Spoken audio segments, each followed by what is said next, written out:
Bom, vamos fazer um intervalo e começamos o próximo bloco pelo Dr. Portela. O senhor pediu que se detivesse um pouquinho mais sobre o consumismo, né? que é uma cobiça comum às pessoas, um desejo às pessoas, mas que é hoje também causa de criminalidade. Perfeito. Com a propaganda de tecnologias, de objetos realmente tentadores, e o ladrão não tem acesso àquilo, não tem trabalho, não tem renda para aquilo. Né? Sim. O nosso telespectador pode continuar respondendo a pergunta do programa: se toma precauções para não ser sequestrado. Sim, as precauções possíveis, 3299-2361. Raramente toma precauções, 3299-2363. Não adianta. Não, raramente possíveis, 2361. Raramente, 2362. Não adianta, 2363. Voltamos.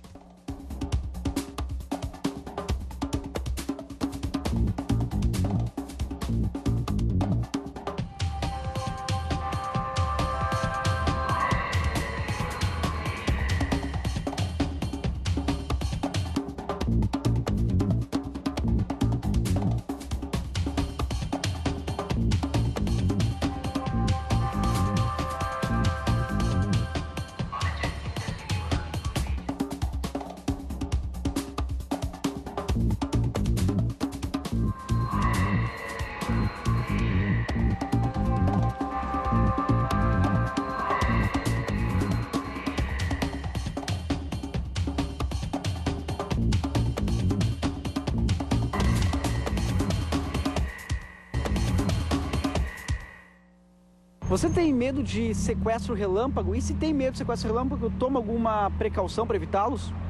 Eu tomo precaução no sentido de, ao estacionar, ao desembarcar do carro, sempre prestar atenção no movimento, mesmo quando a gente chega em casa com as crianças, né? Prestar atenção o máximo possível, porque se detectar alguma coisa diferente, dá a volta na quadra, né? Mas mesmo assim é complicado, porque muitas pessoas são pegas realmente de surpresa. Eu tenho muito medo. Quem tem filhos, então, mais medo ainda, né? Eu tenho medo, sim. Quando eu ando de carro, eu procuro sempre parar no meio das sinaleiras, no meio dos carros, né? Entre as sinaleiras. E quando abre o sinal, eu tento sair o mais rápido possível. Nunca dou esmola, procuro sempre fechar o vidro. E essas são as medidas que eu tomo, geralmente. A gente acaba tendo medo, mas eu não tenho uma paranoia de andar com medo a toda hora, né?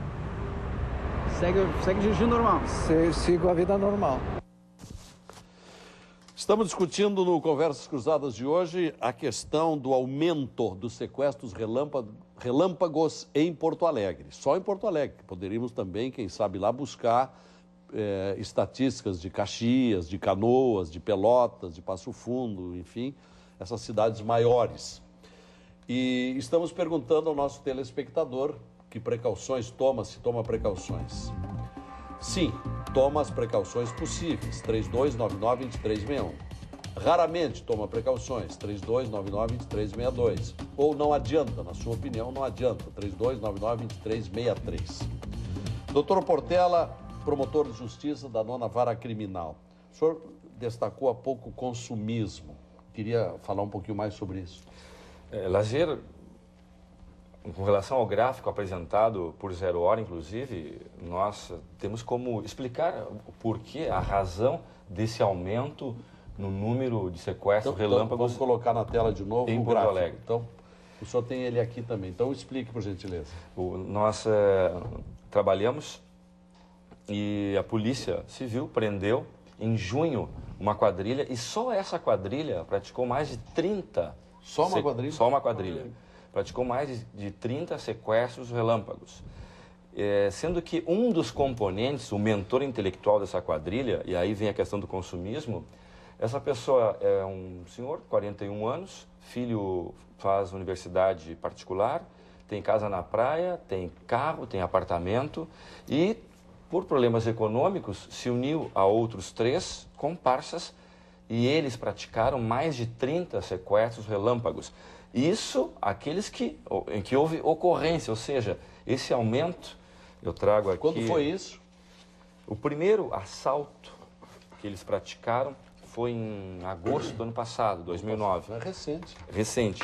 Mas, pelo que nós temos aqui, esse processo já está para a sentença. A sentença deve sair nos próximos dias. Estão soltos? Não, estão presos. Estão presos. Estão presos. Sem sentença ainda. Sem sentença. Mas faz pouco tempo que foram presos. E eles foram presos em junho. Então, se nós analisarmos o gráfico ali, vejam que em junho... Parabéns ao juiz que está mantendo os presos. Quem é o juiz? Dr. Carlos Gross. Da sua vara criminal. Da minha vara criminal. Parabéns, doutor Gross. Se nós verificarmos aqui o mês de junho, no gráfico, podem verificar, na linha mais de cima, aquele verde clarinho, que baixou para 7.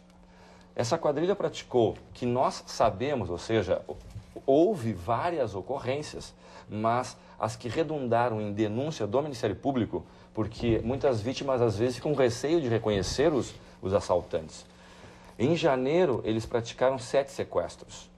Em fevereiro, 7 sequestros. Em março, 10 sequestros.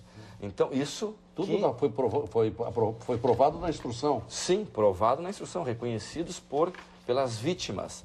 Fora aqueles casos em que foi feita porque a matéria vertida na Zero Hora trata tão somente, como tem por base, por fulcro, a Secretaria da Segurança Pública, tão somente contabilizou as ocorrências feitas.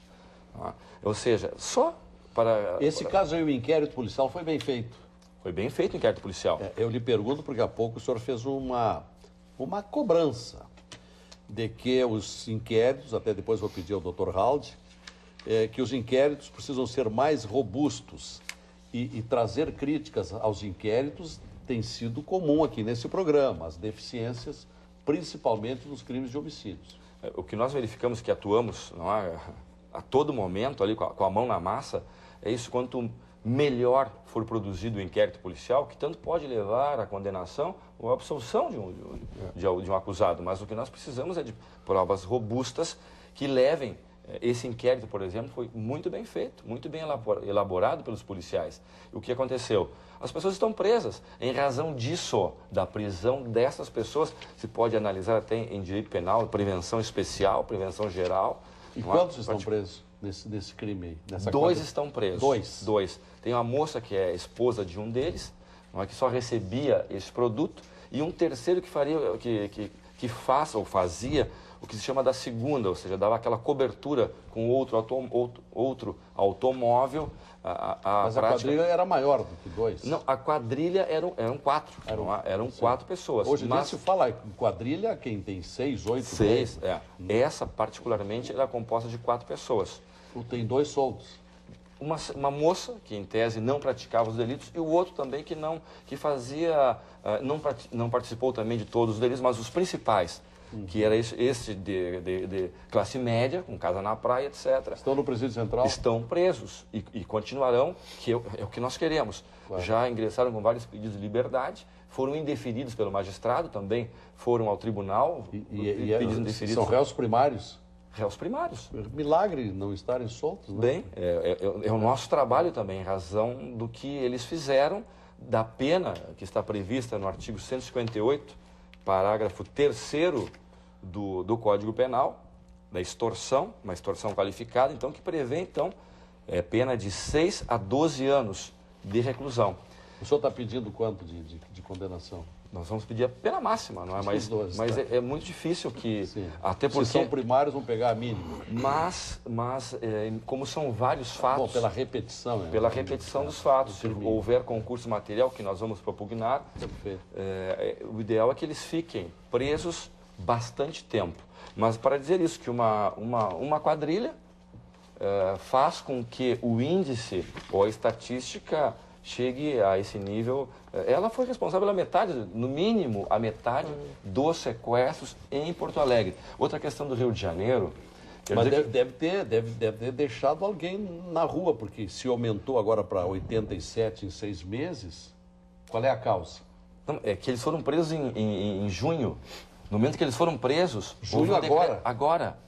Eles bom. foram presos em junho de Talvez, 2010. então tem a ver com esse índice. Sim, por isso que eu digo, certo, eles praticaram em janeiro cerca de mais de 10, certamente, sequestros, olhando o gráfico que foi apresentado. Em fevereiro, da mesma forma, em março, ou seja, essa quadrilha só no primeiro Só semestre... tranquiliza um pouco, então. Sim. Ao que ser Algo positivo. supõe uma quadrilha autora desse alto índice, ela está presa desde junho. Está presa. Bom, doutor Haldi, delegado de homicídios, como é que o senhor recebe essa crítica que é constante, inclusive aqui nesse programa, de que os inquéritos ainda deixam a desejar? Uma razão é falta de estrutura, deficiências que a polícia tem. Isso, exatamente. O senhor fez a intervenção e eu deixaria para esse segundo momento, falaria de qualquer maneira. Antes de mais nada, como o doutor Portela falou, em relação ao trabalho do Ministério Público e do Poder Judiciário, em sua árdua tarefa, eu, no meu lado, também falo que também árdua tarefa é a tarefa da Polícia Civil e da própria Brigada Militar também. Perfeito. Porque, ao contrário do Ministério Público, nós não temos toda aquela estrutura, né? Nós trabalhamos com o que nós temos. E o Ministério Público teve uma evolução, também tinha os seus problemas, e nos últimos anos, principalmente com o advento da Constituição de 88, teve uma evolução muito grande. E isso aí é de servir de exemplo, inclusive, para todos nós. E a Polícia Civil vem galgando também essa evolução, não só como instituição, mas como o produto da sua investigação, que é o inquérito policial. O inquérito policial não é da polícia, o inquérito policial não é para a polícia. Ele é para o titular da ação penal, o Ministério Público, no caso da ação penal privada, o querelante, e visando mostrar, apurar os indícios de autoria e a materialidade. Nesse caso, nós temos também muitas críticas, mas também nós temos que saber reconhecer quando há evolução. Se nós podemos ver nesse gráfico ali a queda que o promotor está falando que seria decorrência da prisão dessa quadrilha, isso foi em virtude da qualidade do inquérito policial. Que antigamente, tempos atrás, realmente nós não tínhamos isso, mas nós estamos incrementando a qualidade e ao número de servidores policiais, que também a gente sempre bate aqui. Mas isso vem mudando. Agora nós temos pessoas, além de um número maior de pessoas, um número maior de pessoas qualificadas. E isso aí vai refletir, indubitavelmente, no inquérito policial, na denúncia por parte do Ministério Público e na eventual condenação ou absolvição, conforme for o caso. Essa questão de homicídios, por exemplo, em matéria também de 0 hora, há pouco tempo, é inconcebível que Porto Alegre, uma cidade com 1.400.000 habitantes, tenha 2 delegados, não há? E quantos policiais, delegado? Nós temos 30. 30 policiais, comparando com outras capitais. Então, assim, é fundamental que se trabalhe essa questão, que se invista em segurança pública. Porque não havendo investimento em segurança pública, a criminalidade aumenta. Claro. Isso é óbvio. Então, nós somos parceiros da Polícia Civil. A Delegacia de Homicídios foi reativada por um pedido nosso. Sim, porque andaram extinguindo uma época, né? Extinguiram, Sim, as distritais faziam os inquéritos e elas não estão preparadas para fazer isso. Não, a especialização sempre é o melhor caminho. Eu lembro Foi um absurdo que não vale nem a pena aí quem teve essa ideia, né? Mas isso, nós somos parceiros. Agora, há pouco tempo, fizemos uma operação com a delegada Patrícia, a Defesa do Consumidor, e prendemos uma quadrilha de estelionatários também que estava lesando centenas de pessoas há vários anos. Estão presos, porque estelionato é um crime que a pena não é tão grande, então muitas vezes realmente são soltos, mas lesaram centenas de pessoas humildes, que iam lá querendo comprar sua casa, o seu carro, e deixavam 1.000, 2.000, uma senhora deixou 15 mil Uma reais. reforma do Código Penal, esse é um delito que deveria ter pena majorada, né? O estelionato. Perfeito.